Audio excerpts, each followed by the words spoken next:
kita mulai. Dan silakan berdiri semuanya. Baik, setelah berdiri mari kita mulai. Oke, terima kasih semuanya sudah menyanyikan lagu kebangsaan. Mudah-mudahan dengan lagu kebangsaan ini menambahkan kita lebih cinta kepada tanah air ini. Baik, selanjutnya sebelum Bapak menyampaikan materi yang akan kita ini, kita akan menyampaikan judul atau materi yang akan kita pelajari bersama-sama pada hari ini, yaitu tentang dakwah, khutbah, dan tabligh. Yang mana coba kita lihat di layar di sini ada bagaimana cara menebarkan Islam dengan santun, damai melalui dakwah, khutbah, dan tabligh. Jadi yang harus kita garis bawahi pada kesempatan ini adalah dakwah, khutbah, dan tabligh.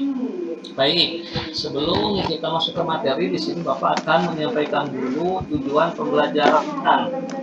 Ini ada di sini tujuan pembelajarannya. Yang pertama, supaya siswa ini mampu menganalisis ketentuan pelaksanaan baik itu khutbah, tabligh, atau dakwah dalam Islam.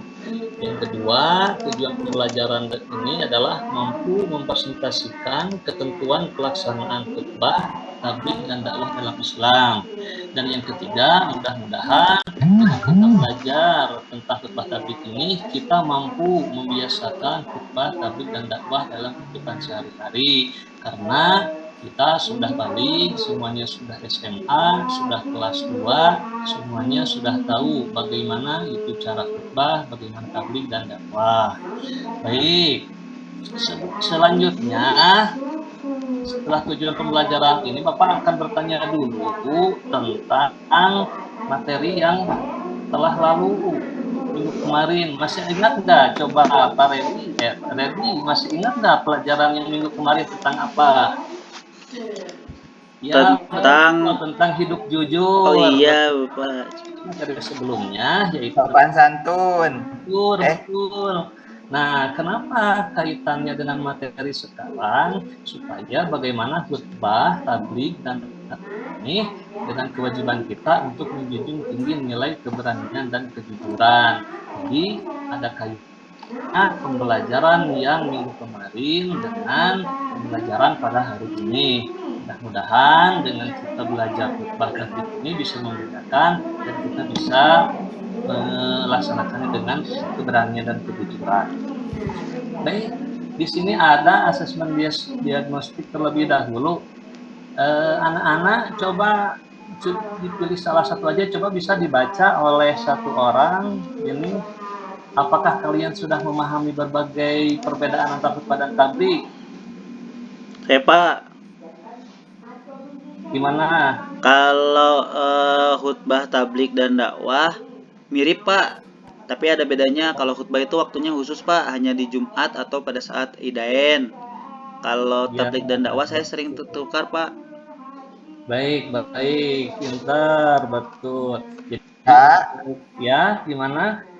Kalau dakwah itu ceramah ya yang suka di TV-TV itu. Ya. Mama Dede. Tuh, nanti kita akan bedakan dalam materi ini, makanya akan tahu perbedaannya, mana yang masuknya ke khutbah, mana yang masuknya ke tabligh, ataupun mana yang masuknya ke dakwah. Iya, baik. Nah, sebelumnya kita ada dulu ini beberapa pertanyaan yang harus kalian ketahui supaya kita lebih tahu apa itu perbedaannya, baik itu khutbah, ceramah, atau tabligh. Kalau biasa Bapak katakan yaitu stimulus atau yang disebutnya itu pertanyaan pemantik. Coba kita lihat, apakah semua orang itu layak menyampaikan khutbah dan tabligh? Coba, apakah semua orang, laki-laki, perempuan, ataupun siapa anak dewasa, apakah semuanya layak menyampaikan tabligh? Tidak. Nah, dari yang kedua, layak ya. Yang kedua ada satu lagi untuk anak-anak. Ya, anak-anak hebat nih semua. Bagaimana? Coba lihat kebiasaan masyarakat sekitar di tempat tinggal kamu saat mendengarkan khutbah. Ada yang suka ngobrol, tidur, ada yang suka main HP. Nah, itu kira-kira khutbahnya atau jumatannya bakal diterima atau sah atau tidak? Nah, seperti itu. Ini ada pertanyaan yang akan membuat kita menstimulus untuk lebih tahu lagi perbedaan antara tadbir dan dakwah. Baik, anak-anak yang hebat, sebelum kita masuk materi, ini ada sedikit ice breaking. Coba semuanya ikuti apa yang Bapak lakukan. Coba ditaruh seperti ini, bulat nih. Lihat boleh. Ditaruh di depan mata, kira-kira 15 cm. Semuanya oke. Setelah itu putar ke arah kanan searah jarum jam. Putar, kemudian semuanya cepat lebih putar sedikit lagi, itu aja kurang putar, sedikit lagi. Berapa kali, Pak? Berapa kali? Susah ini. Taruh di dagu. Oh, di dagu. Dagu Pak, Baik. dagu. Terima kasih. Ada yang naruh di mata, ada yang di pipi sebagainya. Ini ditaruhnya di dagu ya. Dagu adalah ini. Ini adalah bukan dagu. Baik. Nah, jadi kita itu kadang suka mengikuti apa yang kita ucapkan tanpa apa yang kita lihat terlebih dahulu. Jadi kadang orang itu suka menilai orang itu apa yang dilihat, padahal yang dikatakan itu berbeda. Ya seperti itu. Makanya kita harus lebih spesifik lagi.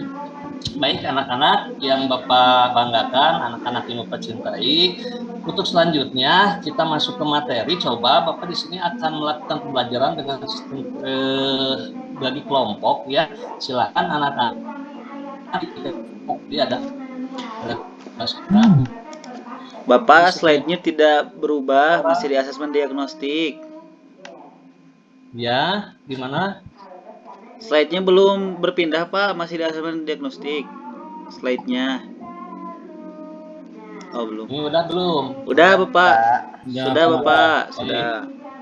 Oke. Ini selanjutnya kita bagi dulu menjadi 3 kelompok yang tadi sudah dibagikan. Nah, setelah dibagi menjadi 3 kelompok, nanti di sini ada yang menjadi sebagai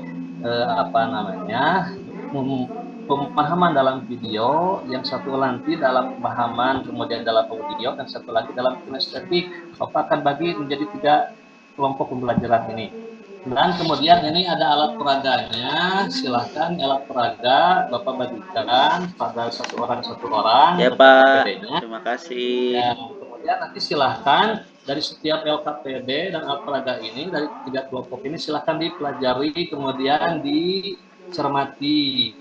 Sudah belum? Sudah menerima semuanya? Itu yang belakang itu belum? Ini sudah Aldi, Pak, ya? saya sudah Pak. Baik. Bapak belum Pak? Oh ini silakan nanti sudah depan ini. Iya Pak. Oke. Baik, yang selanjutnya silakan anak-anak dalam selanjutnya adalah lihat alat peraga dan KPD tersebut. Coba kalian pahami, kemudian kalian amati juga. Sudah belum? Sudah Bapak, sudah. Ya. Mungkin sudah kalian Pak. mengamati dan sambil kalian mengamati, ini Bapak akan sedikit juga memberikan materi tentang dakwah ini supaya kita bisa memberikan perbedaan yang antara dakwah, khutbah, dan tabligh. Bapak akan memberikan materi hanya gambar secara umum saja, nanti secara diskusi kelompok kalian memilih yang satu kelompok dakwah, yang satu tabligh, dan yang satu tentang ceramah. Kemudian nanti satu orang dipilih dan diteliti atau diamati, kemudian dibuat menjadi sebuah bisa dijadikan atau bisa satu orang ke depan. Nah sekarang sambil meneliti kalian, Bapak sedikit menjelaskan tentang dakwah. Baik, jadi Bapak. dakwah itu dalam bahasa Arab artinya da'ayatu, yang artinya adalah mengajak. Yang mana arti dari mengajak ini adalah mengajak atau memanggil dan menyeru untuk hal tertentu. Orang yang melakukan pekerjaan dakwah ini disebut da'i. Kalau orang yang melakukan tabligh itu disebut mubaligh, dan kalau orang yang melakukan khutbah itu disebut khatib. Jadi ada da'i, ada khatib, ada mubaligh. Jadi kita lihat di sini ada beberapa pengertian dakwah ya anak-anak. Jadi dakwah ini adalah setiap kegiatan yang mengajak, menyeru, dan memanggil orang kelompok untuk beriman kepada Allah sesuai dengan ajaran atau keimanan syariat hukum dan akhlak Islam. Jadi kalau kita mengajak seorang Contoh kecil bukan hanya dakwah di depan panggung. Misalkan kita lihat ada duri atau ada ada duri di jalan, kemudian kita ambil, kita kepinggirkan supaya duri itu tidak menjadi celaka kepada orang lain. Nah, ini juga disebutnya dakwah juga. Jadi dakwah itu ada dakwah secara lisan, ada dakwah secara perbuatan, dan ada juga dakwah secara hal, ya seperti itu. Itu pengertian dakwah. Ada dalilnya dalam Al-Quran itu dalam surat Al-Imran. Coba bisa nggak dibacakan satu orang? Siapa yang mau baca? Ayo. Boleh Pak, saya Pak.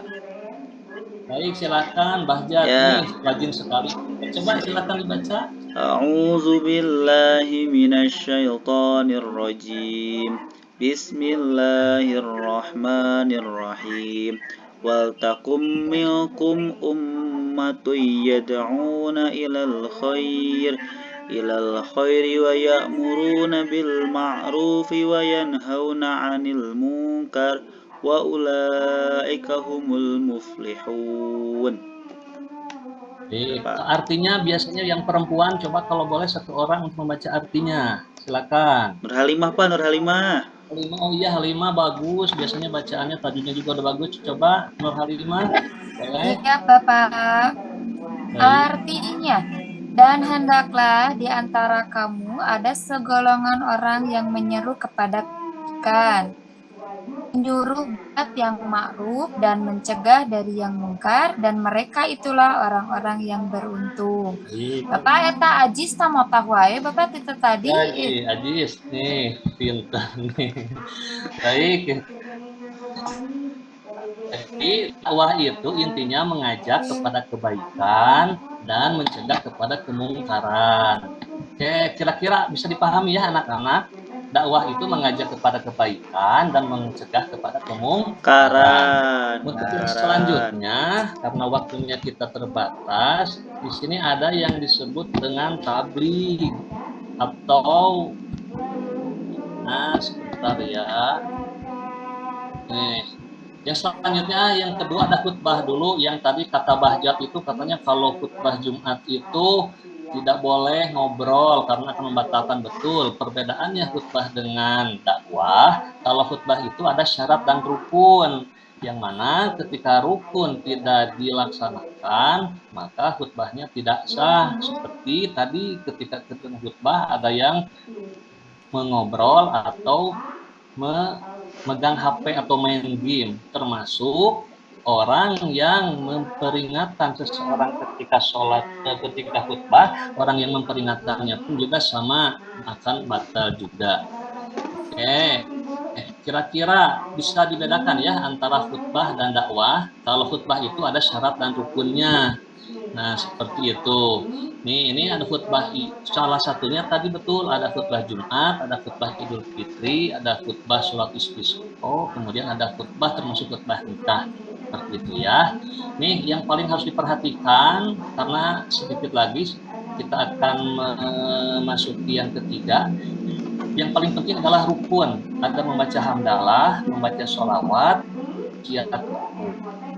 satu ayat berdoa, asar khutbah Jumat tidak dilaksanakan, maka khutbahnya tidak sah atau batal. Jadi seperti itu ya anak-anak. Karena kalian sekarang sudah kelas 11 itu sudah banyak melaksanakan sholat Jumat, tapi Bapak masih melihat, apalagi kadang sholat Jumat masih main HP. Kalau sudah tahu mah nanti jangan Aku pernah lihat, aku pernah lihat Raya nggak Jumatan Pak, Nggak Jumatan. Kalau nggak Jumatan itu jelas lebih lagi. Bahkan ada satu hadis yang mengatakan kalau tidak sholat Jumat berturut-turut selama 3 kali disebutnya murtad.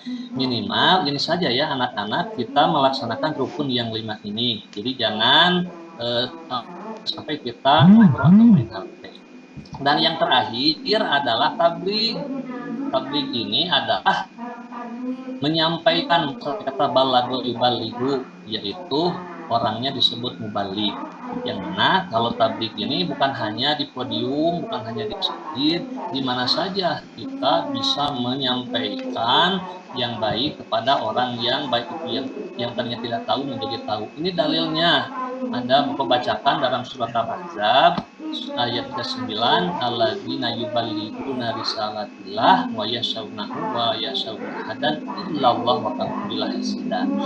Baik anak-anak, kesimpulannya pada hari ini yaitu tentang dakwah, khutbah dan tabligh ini merupakan bagian dari syiar Islam yang mana semuanya ini sama-sama berupa ajakan untuk berbuat baik sesuai dengan syariat Islam. Yang mana perbedaannya tabligh ini hanya lebih banyak berisi pesan atau ceramah lisan, sedangkan dakwah lebih luas dan tidak hanya lisan tetapi juga perilaku dalam kehidupan sehari-hari. Jadi lebih jelasnya lagi, kalau khutbah itu satu arah, khatib yang menyampaikan, audiens yang mendengarkan itu hanya satu arah. Kalau tabligh bisa komunikasi, bisa diskusi, bisa tanya jawab dan sebagainya. Kira-kira anak-anak bisa ya perbedaan antara dakwah khutbah dan tabligh? Baik.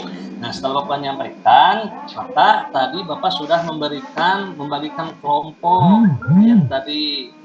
Coba nanti silahkan setiap kelompok maju ke depan untuk mempresentasikan setiap hasil dari penelitiannya atau hasil dari tadi yang kalian amati tersebut. Nah, baik. Selanjutnya, sebelum kita kepada penutupan, coba ke Bapak ambil dulu, silahkan tugas-tugasnya. Silakan dikumpulkan ya ke depan. Baik. Sudah, mana ini yang belum? Silakan kumpulkan dulu. Nah, setelah itu silahkan presentasikan berdasarkan kelompok. Karena waktunya misalkan tidak cukup untuk presentasi kelompoknya, bisa kita lanjutkan di minggu depan seperti Terima kasih itu. Bapak. Baik. Dan yang terakhir di kegiatan penutup ini Bapak akan menyimpulkan kesimpulannya dulu. Tapi bukan Bapak yang menyimpulkan, harus kita bersama-sama. Coba menurut kita bersama. Jadi yang di kesimpulan ini bukan hanya guru ya yang memberikan kesimpulan, tapi peserta didik atau kalian yang harus menyimpulkan. Coba kira-kira apa kesimpulannya? Boleh satu orang? Coba siapa yang mau? Pak Reddy mana? Coba kayaknya diam terus. Apa Ready ngantuk Ready. Ready bobo Pak di belakang. ya ada kesimpulannya? Coba apa Ya, ya? ada Pak. Ya, Nah, jadi ada perbedaan antara dakwah, khutbah, dan tabligh. Kalau khutbah itu ada syarat dan rukunnya yang harus terpenuhi. kalau itu khutbah atau dakwah, Reddy? Itu khutbah ada syarat dan Oh rukunnya. betul, benar. Yang ada syarat dan rukunnya cuma khutbah saja, betul. Alhamdulillah, anak pintar. Terima kasih nih, Reddy. Oke, jadi kesimpulan menurut kita bersama apa yang kita pelajari bahwasanya khutbah, dakwah dan tabligh ini seperti yang Bapak tampilkan di layar nih. Perbedaannya hanya itu tadi. Kalau dakwah itu lebih luas, tidak hanya lisan tetapi juga perilaku dalam kehidupan sehari-hari seperti apa yang Bapak contohkan, mengambil ada duri di setengah jalan atau menyeberangkan kakek-kakek, nenek-nenek yang sudah tua, menyeberangkan itu pun sama masuknya ke dalam dakwah. Dan yang selanjutnya adalah refleksi pembelajaran. Bagaimana anak-anak pembelajaran hari ini kira-kira menyenangkan atau penuh? Ada yang nondotan ini teh. Menyenangkan Bapak. Jadi paham dakwah khutbah tabligh bedanya. Baik, yang selanjutnya sebelum kita tutup nih ada tindak lanjutnya. Bapak ingin menyampaikan materi yang akan kita pelajari selanjutnya pada minggu depan. Baik Bapak. Meskipun ini belum semua tampil ke depan untuk presentasi, terus belum semua Bapak nilai juga dalam asesmennya juga, tapi minimal ke depannya Bapak akan menyampaikan dulu materi yang kita pelajari untuk minggu depan, yaitu terkait dengan tokoh-tokoh ulama di Indonesia. Nah, ini ada kaitannya juga dari kita berdakwah, bagaimana seorang tokoh-tokoh ulama di Indonesia ini bisa membawa Islam ke pelosok dunia, yaitu dengan cara dakwah, tabligh, dan ceramah. Nah, itu untuk minggu depan atau minggu selanjutnya, tindak lanjutnya yaitu materi tentang tokoh-tokoh ulama Indonesia perannya. Dan yang terakhir dalam video ini, mari kita tutup dengan doa. Silakan anak-anak, karena kita sudah mempelajari materi ini bersama, agar pembelajaran ini juga lebih bermakna, mari kita tutup bahasa atau pembelajaran ini. Silakan ketua kelas tutup lagi. Baik Pak, baik teman-teman sekalian, setelah kita mengikuti pelajaran, semoga kita mendapatkan manfaat dari ilmunya dan bisa memahami segala pembahasannya. Berdoa mulai. Berdoa selesai, beri salam. Assalamualaikum warahmatullahi wabarakatuh. Terima kasih Bapak. Terima kasih. Waalaikumsalam warahmatullahi wabarakatuh. Terima kasih anak-anak hebat semuanya, sukses selalu. Kita sama-sama mempraktekkan dalam kehidupan sehari-hari ya, dari hal yang kecil tentang itu dakwah bagaimana. Baik, terima kasih. Assalamualaikum warahmatullahi wabarakatuh. Waalaikumsalam warahmatullahi wabarakatuh. Warahmatullahi wabarakatuh.